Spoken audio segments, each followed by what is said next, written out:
Europe میں ایک مذہب تھا جرمینک ریلیجن. اس کا ایک خدا تھا, اس کی ایک بیوی تھی, اس کے 2 بیٹے تھے, ایک بیٹی تھی. پھر جرمنی میں جب یورپ میں کرسچینٹی آئی تو وہ خدا, اس کی بیوی اور پورے خاندان چلا گیا.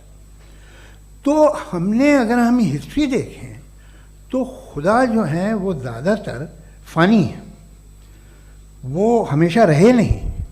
اور وہ جو لوگ انہیں مانتے تھے ان کو آپ کہیں وہ تو جاہل تھے, انہیں تو کچھ پتہ ہی نہیں تھا. ایسا نہیں ہے, وہ اپنے وقت میں بڑے قابل لوگ تھے اور اپنے وقت میں انہوں نے بڑے بڑے کام کیے ہیں.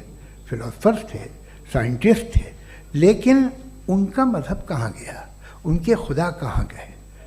آج جو خدا ہیں دنیا میں لوگ انہیں مانتے ہیں.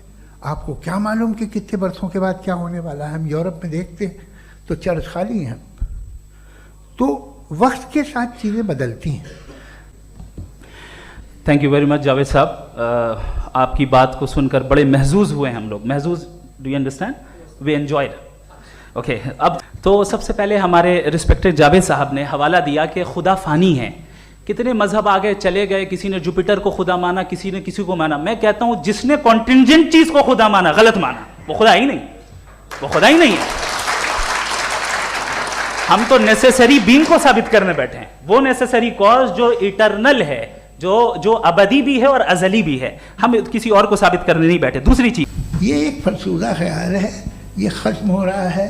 ہو سکتا ہے میری زندگی میں نہ ہو, لیکن یہ ہو جائے گا. آپ نے اپنے کلوزنگ مائک تھوڑا قریب ہے. اپنے کلوزنگ اسٹیٹمنٹ میں یہ بات کہی تھی کہ مذہب کا جو فیوچر ہے وہ زیادہ دن نہیں جانے والا ہے. لیکن میں دیکھ پا رہا ہوں کہ جو آکسفورڈ یونیورسٹی کی ایک اسٹڈی ہے 2011 میں ہوئی ہے, جس کے 50 اکیڈمیشنس نے اس کو انجام دیا تھا, اس میں وہ یہ کہتے ہیں کہ جو فیتھ ان گاڈ ہے وہ ان بلٹ ہے ہیومن نیچر کے اندر, جس کو ہم کہتے ہیں فطرت کے اندر شامل ہے وہ.